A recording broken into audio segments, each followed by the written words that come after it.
this idea of my better half. I hate that. I hate Mhm. that. Are you half a person? Are you each half Right. a person and only when you're together are you whole and okay? That's a recipe for disaster. Like Right. I'm whole, he's whole, and now together we are able to amplify. And our mission is Yes. now like exponential. It's not seeking out love from a deficit. So that journey to wholeness, to healing, to looking inside versus outside, what does that feel like? What does that feel like once you get to a place of self-acceptance, self-love, of like true healing Yeah. and being whole?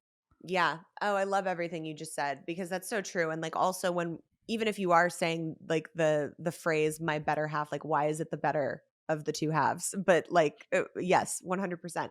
For me, when I went on this Europe trip, it was like I knew I was looking for this like I have to learn how to love myself. Everybody kept being like you have to learn how to love yourself. Loving yourself is the most important thing. You can't love someone else until you love yourself first. And I was like, "Okay, cool. I get it. I'm ready to do that. Can anyone tell me how?" And people were Mhm. like, "Oh, well, no, it's just something you have to find." I was like, "Oh, okay. So it's like this mythical fucking thing that I'm just supposed to go figure out. Cool." And, I'm not the type of person that can look in the mirror and be like, "I love you, Gabrielle. You're a fucking badass." Like, if you can do that, more power to you. But it felt very inauthentic to me. So I was looking for this whole self love question answer, and I didn't find it on my trip. I found it when I came back, which is why it's written about in the epilogue of Eat Pray FML. And I came back from my trip. I got back to my mom's house because that's where you move when you're 28 and you get divorced. And it was like I stepped off the carousel. Like everything stopped moving. I was now not in Europe, going around meeting all these people, having these experiences, like dealing with all these feelings. I was back at home getting divorced at my mother's house. And it was like, whew, okay. And I fell into probably one of the biggest depressions that I've ever experienced. And in the process of trying to pull myself out of that, I discovered what it meant to love myself. So for me, I call it the self love cocktail, obviously, because you have to equate it to something fun. And I was so depressed that I was like, okay, I'm going to sit down and write a list of things that I can give myself every day that make me feel better. Like things that I don't need anybody else for. And for me, that list was like creating, dancing, meditating, going to the gym, eating healthy, like shit that I could do every single day that made me feel better. Either in the moment or, obviously I'm not like loving going to the gym sweating, but I knew it was going to make me feel better in the long run.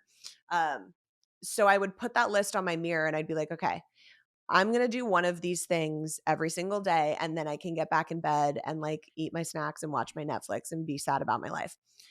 And I consistently started to do that. And then I would be like, okay, I'm going to do two things today, and then I can get back in bed. And then it was three things, and I didn't feel like I needed to get back in bed. And it kept going and building and building. And I started feeling so much better and pulling myself out of this depression because I was unknowingly loving myself.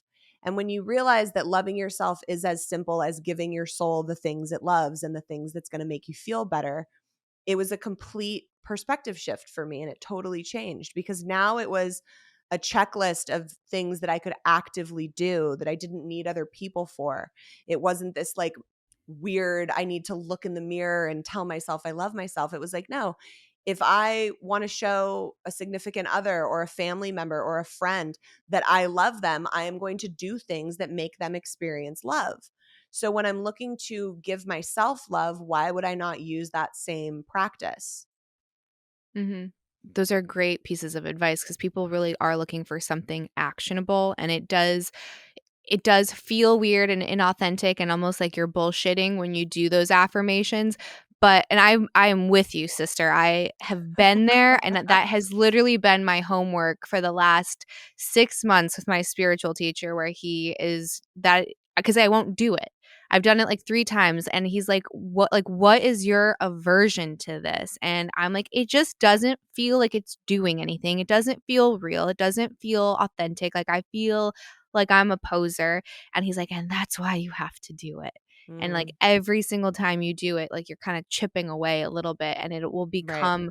it'll become where you don't have to say it.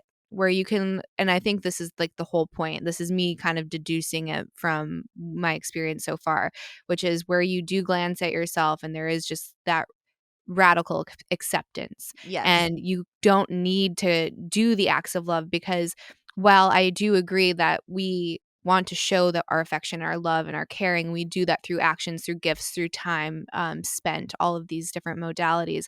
I think once you get to the bigger picture of like what is love, what is unconditional love, what is union, like that can be felt without anything. That can be felt without communication. Like think about totally. a friend who's like long distance and you haven't talked in 6 months. That love doesn't go anywhere and maybe you haven't acted upon it, but it still exists and you're certain of it. And I think I think that's the end point. I'm certainly not there all of the time. Totally. That's what you're working towards, and once Right. you can get to that, it's such a you feel such a peace within yourself. But I think where people get tripped up too about the whole like quote healing journey, like I went on that trip and was like, I have to fucking come back healed. Like this has to be the trip where Mm, I come back and I am fixed. And it's like, what the fuck does that even mean? You yeah. know, fixed for what capacity of your life? Like there are going to be so many different times where you feel like you've taken 10 steps back. There are going to be Mhm. so many different experiences in your life where you're like, okay, now I have to heal again. And Mhm. that can be exhausting. So it's like you have to reframe it to not be like, okay, I have to cross a finish line.